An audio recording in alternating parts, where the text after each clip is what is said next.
Tony D and Little Joan with book 13 of the Pineys. Yes, I'm gonna talk about the book, what's in store. I'm not gonna give anything away, hopefully, and future books for the Pineys. Smash like and subscribe. Thank you for smash liking and subscribing, and thanks for checking out the Pineys, book 13. So, first up, for those of you who haven't seen me before, I write these books called the Pineys. They're based after South Jersey folklore, particularly about the Jersey Devil. But there's dozens and dozens of stories in and around the Jersey Devil, other versions of the Jersey Devil. And so I've been building up for this. This isn't the end of the series, by the way. Some people say, oh, 13, it's all over, right? No, no. There are more Jersey Devil legends to explore, more other folklore, other characters I haven't even introduced yet. So many towns and in South Jersey that have their own stories connected to the Jersey Devil or not. So there's going to be more from the Pineys, but 13 had to be a Jersey Devil story. Now, which story is it? Well, there's a pretty classic one that ties into Mount Holly. And you see here on the cover, the Holy, Holy, Holy. And the story goes, the Jersey Devil is locked inside the Holy, Holy, Holy. And then the Holy, Holy, Holy is up in Mount Holly on the mount, and near that, behind a gate, is the Witch's Well. And the rumor is they used the Holy, Holy, Holy, which was an altar, to sacrifice the witches, and then they threw them down the well. That's the basic story. Weird New Jersey has a great article on the subjects, and a few other places do articles about it or talk about it. But, you know, just local people talk about it. And when you hear local people talk about it, I mean, you end up hearing all kinds of crazy things. All kinds of crazy stuff. The Witch's Well, if you go there, be advised, I don't think you can drive up the mount very far. The Witch's Well is behind a fence. And there is a camera that monitors it, and that's mentioned in the book, by the way. So there is I've heard there's a hole in the fence, but if you cross and you get to it, but you get recorded if you do. I don't know if it's illegal to go up there or if you're trespassing or whatever. I'm not exactly sure who owns the mount, but you can get to it, but be careful. I would advise to stay out of the fenced-in area. I guess they're worried about people falling in the well. The story about the well is there's a building on top of it, and then there's a door, and then if you run up and knock on the door, you will hear a knock back, and those are the witches inside. The altar itself, I think you could still get to that. It's just in the woods there, and there are park benches. I think it was used for religious services, because it says Holy, Holy, Holy on it. It actually says that on the altar. But the rumor is the Jersey Devil's locked inside. So that's the tale we're using. There's a few other historical things that get tied into it as well. There's a bit in Burlington. I came across an interesting house there, and I incorporated that. It's one of the oldest houses in South Jersey. There's another old house that I incorporated in it too. And, of course, it's in and around Mother Leeds, the Jersey Devil, and, you know, how they summoned him and why the witches did it and all that kind of stuff. So the Pineys are up against it, and I also introduce a brand new cousin who plays a major role in this particular story. So he runs around in this, so I don't want to give anything away with that. So it's a bit of a surprise how he's introduced. It's, you know, it's a good old action in South Jersey, running around, seeing South Jersey stuff. The cousins, Hemingway, Lewis, Milton, and Shelley, are pretty much the focus. Elliot gets in there. He's in there for a bit. Monty, Shelley's boyfriend, is in it. And we've got a handful of the other hunters finally get on a hunt with the guys, so threw them in as well. It's hard to add in too many of the hunters. You add in too many, and then I'm like rattling off names of who's who, where's where. But this was definitely a fun one to write. It's always fun to write the Pineys and Hemingway. He was just coming up with one-liners left and right through the fight.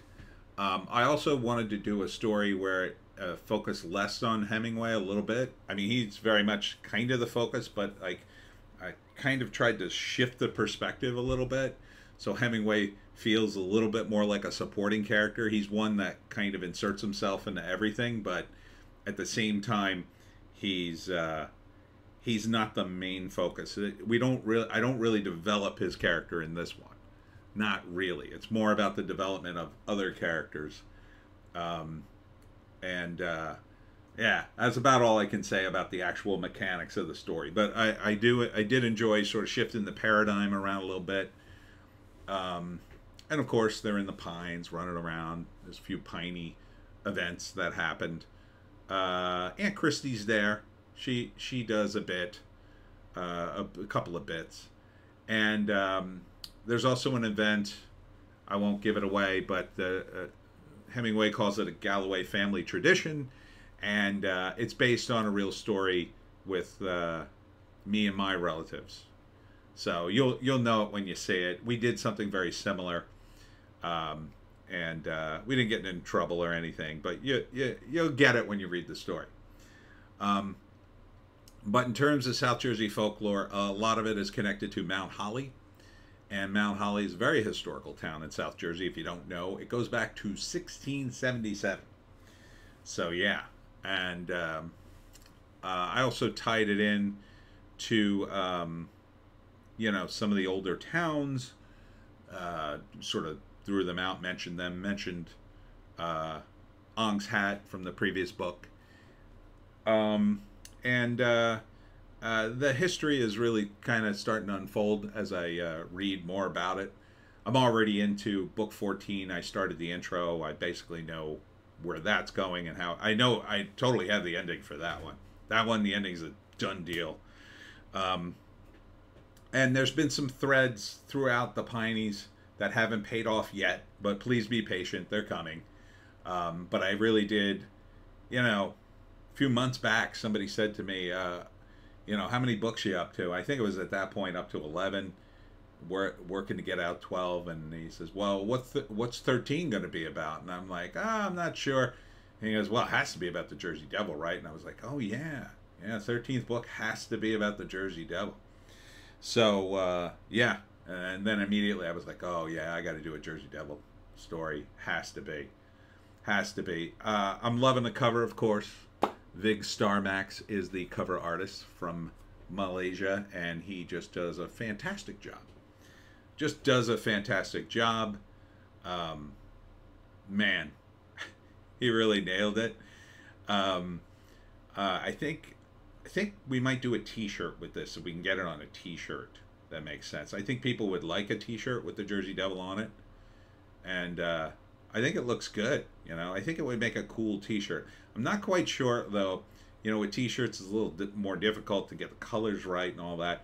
The kind of shirt I would love for this is that kind where, like, the image is the entire front of the shirt. You know what I mean? It goes on the sleeves and everything. I think that would be best. And those are a little more pricey. I'm not sure if I can make it happen with the Redbubble store. I might have to go with something else. But, yeah, I'm thinking T-shirt would be cool. I think people would buy that, right?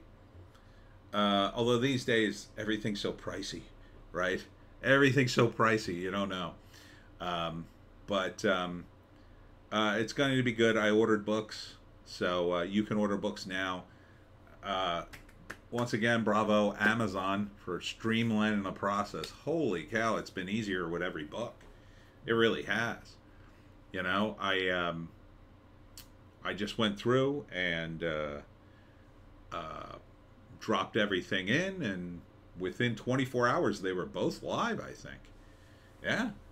So either that or, it's good that I posted on a weekend, very late at night. Maybe they had more time to process it. Maybe it's because it's shorter books. I don't know. My one thing I would say to Amazon, and I just thought of this while I was processing this book, and it didn't occur to me the other ones. The back cover. I like to put cool stuff on the back cover. Um, there's no way to put the back cover on the Kindle books, and I think I would like that. You know, I think you ought to have a back cover for the Kindle books, or at least give us the option, you know, to throw the back cover on. And it, you know, it doesn't have to have the what's the name, the oh, they put the barcode. Couldn't think of the word. They put the barcode on the back of the print books.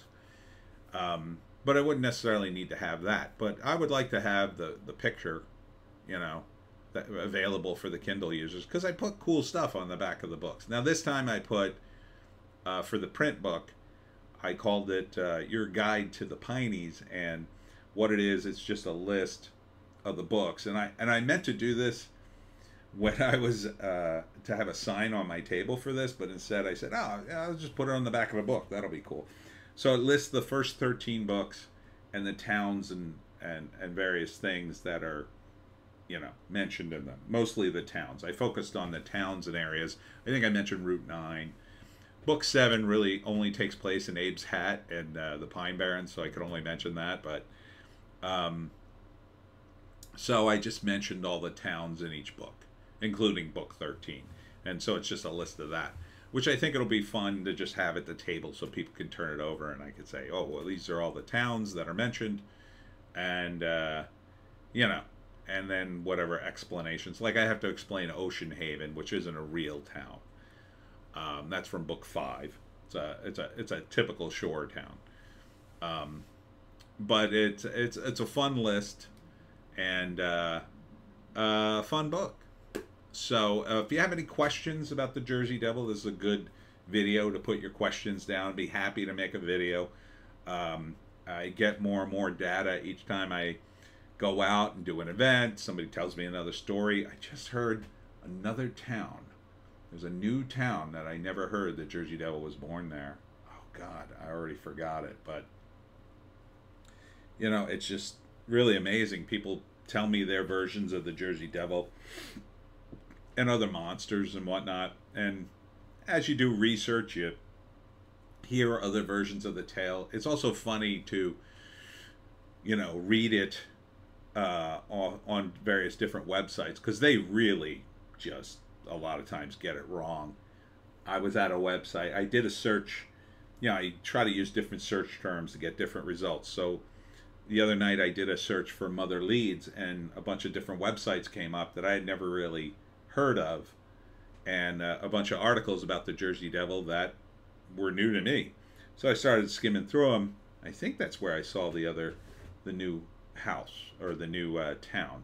But I have to go back and look at it again, because but I skimmed through a bunch of them, and you could see how they were picking and choosing according to the version of the legend they had either heard, or they get part right and then they get some of it wrong. And gosh, it was I did a search for Mother Leeds, and then the archive, like in the official archive of like people who died in South Jersey, Deborah Leeds of Deborah and Japhet Leeds popped up, and her name was listed as Deborah Mother Leeds, and which I thought was very interesting. So I think even in the archive they've decided that Deborah is the mother of the Jersey Devil.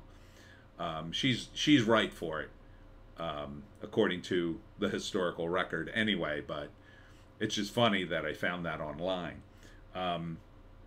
But then Jane Johnson Leeds also popped up, and a couple of others. So it was pretty interesting. It's interesting what you can find on the internet these days when you focus your search deep enough. With the Jersey Devil, you know, sometimes you can't just search Jersey Devil, by the way, because all the hockey stuff pops up, and then you're stuck, you know, trying to push that aside, trying to get to actual folklore. But if you type in something more specific, like Leeds Point, New Jersey, or Mother Leeds, or something other than the the 13th Child, the Jersey Jabberwock, the Jersey What Is It's, you know, stuff like that, you will find different information. You can also go to Google and type in Jersey Devil, and a bunch of the sightings appear on the map, which is kind of fun. Most of them are from 1909, the famous week, where the Jersey Devil appeared a bunch of times.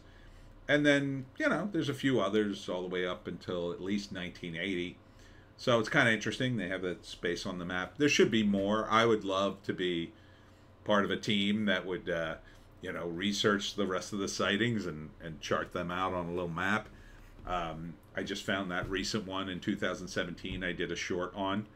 That's the most recent sighting that I'm aware of. 2017, that's near Millville somewhere. Couple saw it on the side of the road and went up into the air. And then gone. Gone, baby, gone. And you could see how he would fly. Yeah. And this description, that description, I should say, of the Jersey Devil kind of matches this one a little bit. You know, it's got a demonic look. It's still kind of dragon-like. It's got the fur. It doesn't have the feathers. I didn't really want the feathers. That's sort of an optional kind of trait for the Jersey Devil. Scales, too. Usually the traits are fur, definite wings, black leather wings, cloven feet, another big one, and kind of a dragony type look. The only thing that would be different would be you might get antlers instead of devil's horns. But, you know, and in some versions, like for instance, if you go out to 206 and go to One More Bar, hi guys, you can see their mural. It's got like the state and a big Jersey Devil, and then they've got like deer antlers. So a lot of times you get deer antlers, glowing eyes, horse's head. That's pretty horse-like, a little more wolf-like than horse-like, but it's a little cooler. It's a little meaner. So yeah, I wanted something badass, and Vig, my cover artist, definitely delivered on that. You can see his name all the way in the right-hand corner there. It says Vig 23. Cute little signing, and then of course the title, Book 13, Agent Piney and the Jersey Devil. So check out the book. Thanks for tuning in. If you have any questions, let me know. This weekend I'm at the Dark Market tonight at 9 p.m. till 12 in Greenwich, New Jersey on Ye Great Street. And then tomorrow I'm at the second annual Halloween Bash at Kearney Cottage Museum in Perth Amboy, New Jersey, from 11 to 6. Hope to see you there. We'll see you